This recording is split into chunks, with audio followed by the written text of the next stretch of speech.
Welcome back. The Eastern Eagles are hoping for a victory when they return from their bye week next week to host Sacramento State. But for Ryan Kelley, just being able to play his senior season has been a victory in itself after a life-changing incident this spring.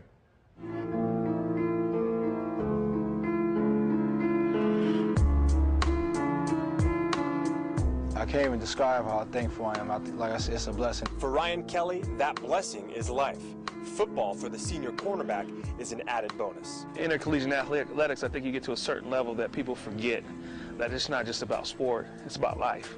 And I think he learned a life's amount of lessons just in that one ordeal. It kind of humbles you as a person to see somebody in there that you know going through something like that. It kind of makes you look back on your life and just not take things for granted. That day, it was just, I remember like it was yesterday.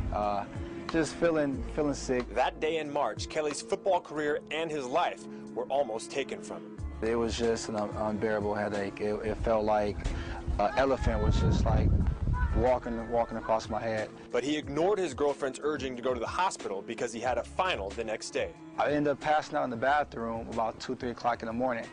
And my girlfriend was right there, and she got me to go to the hospital. She wasn't going to take no after that. Kelley blacked out and had multiple seizures before doctors induced a coma. It was a pretty scary moment for me to see somebody that I know in there struggling with their life. Once we found out how serious it was, I got scared because there's really nothing. It was out of my hands. I couldn't control it. Kelley had contracted bacterial meningitis, an often fatal condition. He spent about a week in that coma before coming to. I didn't know where I was, and I woke up Sunday morning, Easter Sunday, which is to me is something. But it wasn't until later that he realized how close he came to dying. It got really emotional for me, and I broke down.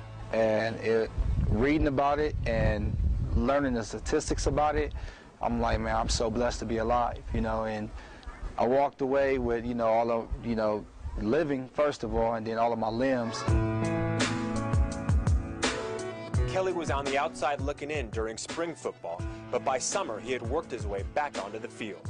I want to show people that, show myself, prove my teammates, prove America, anyone, that this wasn't going to be the end of Ryan Kelley. And since the ordeal, he's been like a bright light for those around him.